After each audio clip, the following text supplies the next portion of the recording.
ओम श्री कृष्णाय वयं नमः।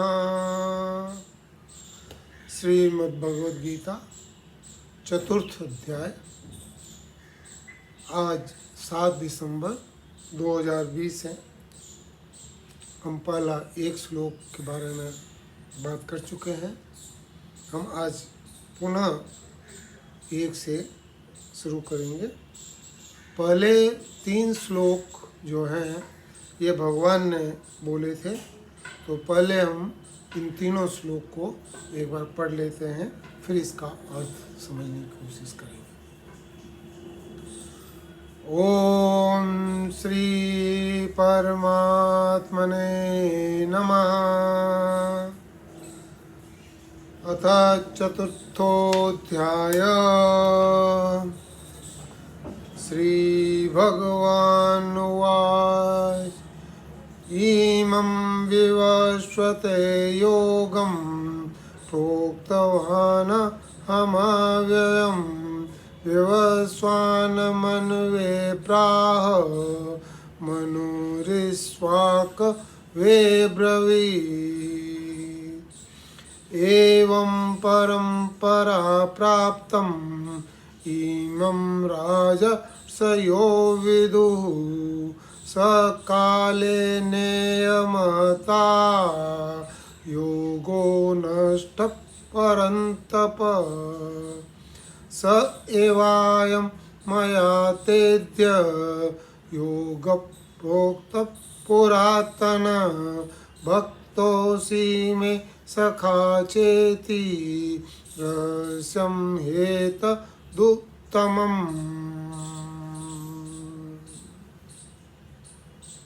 बहुत ही इम्पोर्टेंट और बहुत ही विशेष अध्याय है ये।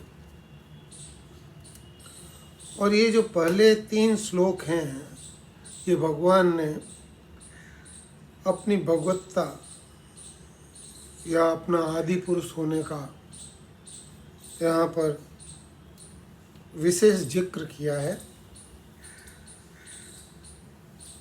पहले भगवान ने बोला कि मैं इस अविनाशी योग को, अविनाशी जो अभी इमम मतलब अभी जो मैंने बताया है, अभी भगवान ने क्या बताया था कि दूसरे श्लोक से लेके और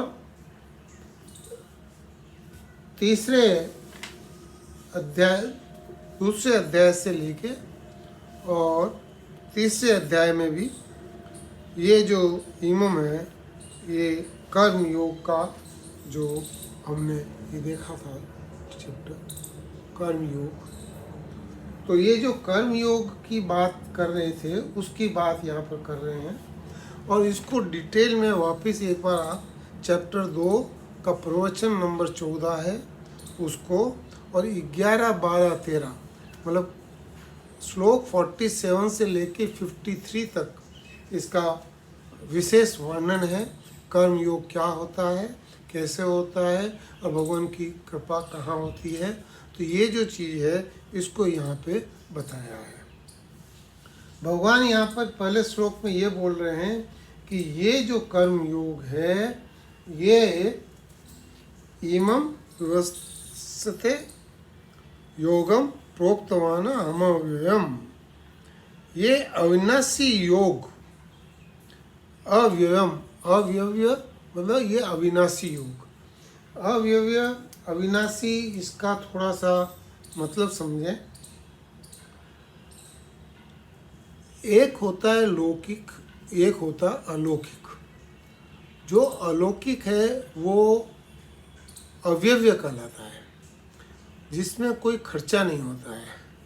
अव्यव्य व्यव्य ये सारा संसार है, ये परिवर्तनशील है, जन्म होता है और कुछ देर चलता है और फिर इसका अंत हो जाता है, तो ये व्यव्य है।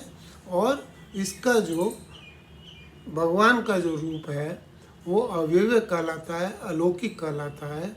और ये जो चीज़ है ये हमको यहाँ पे समझनी है कि ये जो कर्म योग है ये अविनाशी कैसे हो जाता है। कि इसके अंदर पहले भी हमने बताया था कि एक त्रिपुटी होती है, एक जो देखने वाला है, एक जो दृश्य जिसको दिखता है, और एक जो दृश्य को देखने की जो शक्ति होती है, दृष्टि, दृश्य, दृष्टि और दृश्य देखने वाला। तो ये जो तीनों हैं इनको त्रिपुटी कहा जाता है।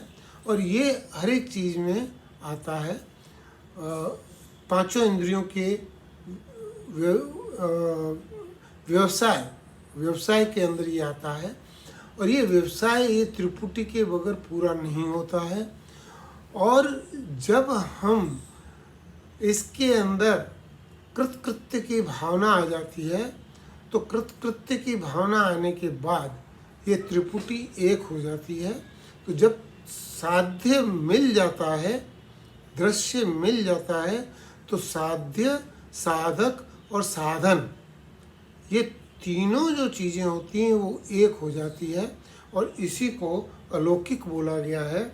और कर्म योग के अंदर जो ये कर्म योग बताया था, इसको इसीलिए भगवान ने ये बोला था कि अविनाशी योग है। और भगवान बोल रहे हैं कि इसको मैंने सूर्य को बोला था, और सूर्य ने इसने पुत्र मनु को बोला, और मनु ने इसको राजा इक्ष्वाकु को कहा। तो ये जो हमने बात की थी पिछली बार। और दूसरे श्लोक में भगवान बता रहे हैं कि एवं परंपरा प्राप्तम, ये जो परंपरा से जो ये कर्म योग का उपदेश मैंने दिया था, ये कर्म योग का उपदेश परंपरा से सबको मिलता रहा। और इसमें जो राजा लोग थे और जो ऋषि लोग थे और जो विदुष मतलब ज्ञानी लोग थे, इन्होंने इसको कर्म योग को समझा और इन्होंने इस कर्म योग का अनुसरण किया। लेकिन सकाल नेह महता योगो नष्ट परंतप, लेकिन समय के साथ साथ में जैसे एक दूसरे को बोलते हैं ना, तो उसमें कुछ चीज़ें छूट जाती है। ऐसे ही कर्म योग जो भगवान ने सूर्य को बताया था, वो सूर्य को बताया हुआ कर्म योग आगे जाते जाते जाते जाते वो क्षीण हो गया, या ये कहिए कि वो नष्ट प्राय हो गया। तो ये जो नष्ट प्राय जो हुआ है, इसको ये भगवान बता रहे हैं कि इस तरह परंपरा से प्राप्त इस कर्म योग को राज ऋषियों ने जाना, परंतु बहुत समय बीत जाने के कारण यह योग मनुष्य लोक में लुप्त प्राय हो गया। तो ये जो है कि क्षीण हो गया। तीसरे श्लोक में भगवान बताते हैं स एवायम मया तेभ्य योग प्रोक्त पुरातन, इसीलिए यह पुरातन योग, ये जो कर्म योग है जो दूसरे चैप्टर में मैंने तेरे को बोला है, श्लोक 47 से 53, ये जो मैंने तेरे को बोला है, ये मैंने आज तुमको बताया है। और ये बहुत ही बड़ा रहस्य है, रहस्यम हेतु दुक्तमम, ये कर्म योग बहुत बड़ा रहस्य है। और मैंने तुम्हें इसलिए बताया है भक्तों सी में सखा चेती, तुम मेरे भक्त हो और तुम मेरे सखा हो, तुम मेरे सखा भी हो और तुम मेरे भक्त भी हो। और इसलिए ये योग मैंने तुमको बताया है ताकि ये वापस इसका प्रचलन चले। तो ये भगवान यहाँ पर ये बोल रहे हैं कि ये योग मैंने तुमको बताया। ये जो पहले 3 श्लोक हैं, दूसरे अध्याय के 11वां श्लोक से लेके तीसरे अध्याय के सारे श्लोक और ये 3 श्लोक मिलके 108 श्लोक हो जाते हैं। और ये 108 श्लोक रोजाना पढ़ने के लायक हैं। जो पढ़ना चाहें वो रोजाना पढ़ सकते हैं।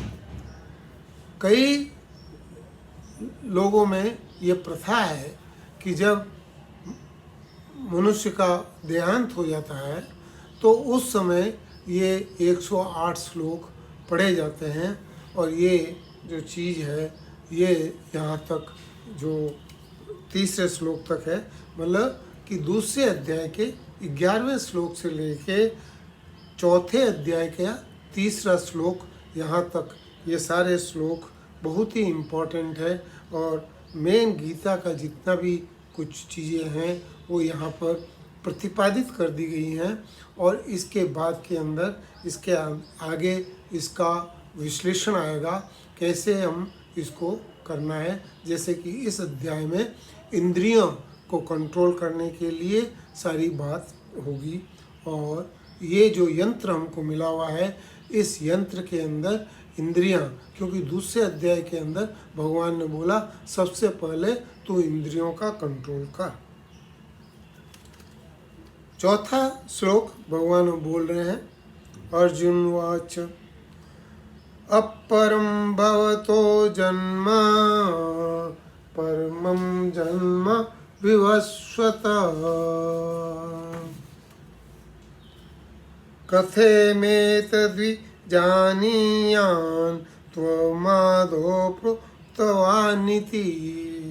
एक बार और, अपरम भवतो जन्म परमं जन्म विवस्वत कथमेतद्वि जानीयान् त्वमादो प्रोक्तवानिति। अर्जुन बोल रहे हैं, अपरम भवतो जन्म,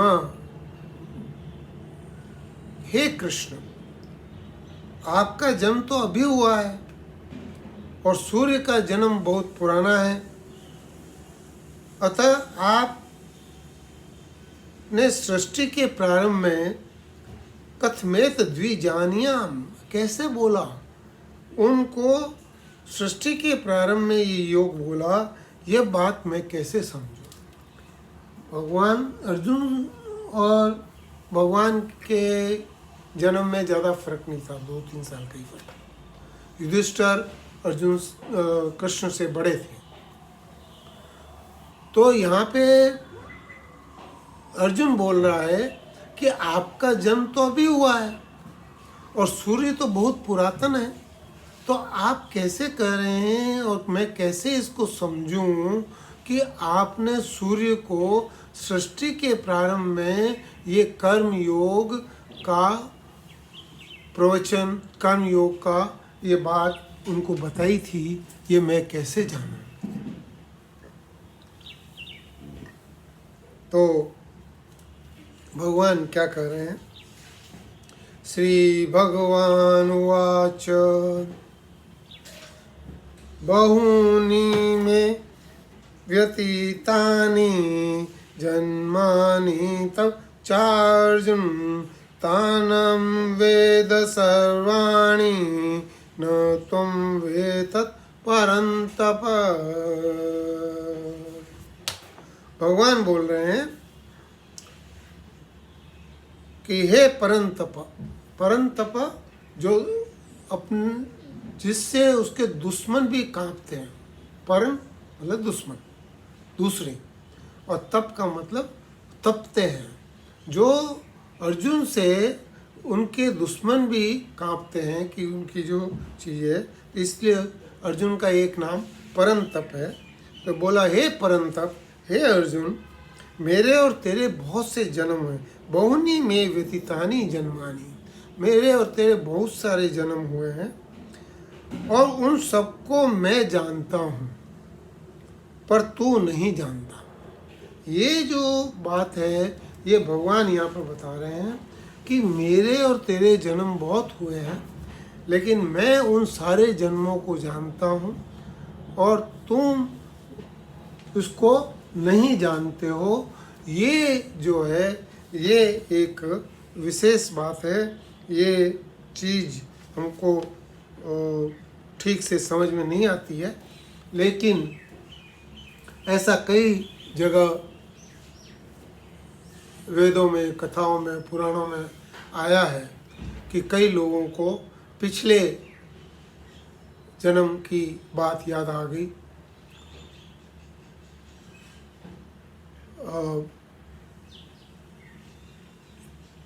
कहते हैं कि कृष्ण को भीष्म पितामह ने पूछा था कि मैं इस सैया के ऊपर हूँ तो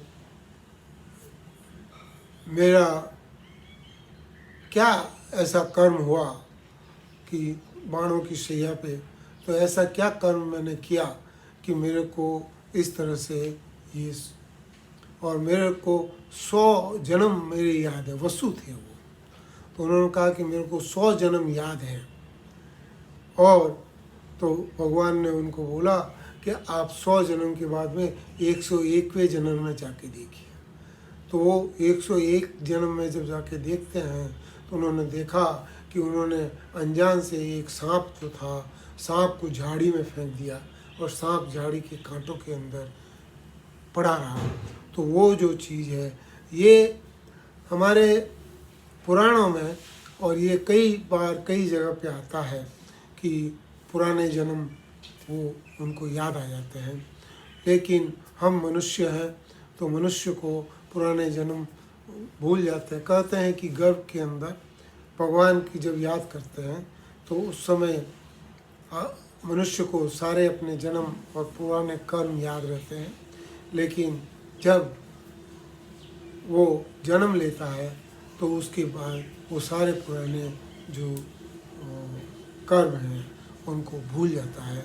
तो ये जो चीज़ है ये यहाँ पर यही बताया है कि ये अल्प बुद्धि जो है, मनुष्य अल्प बुद्धि वाला है, इसको इसी जन्म का पता होता है।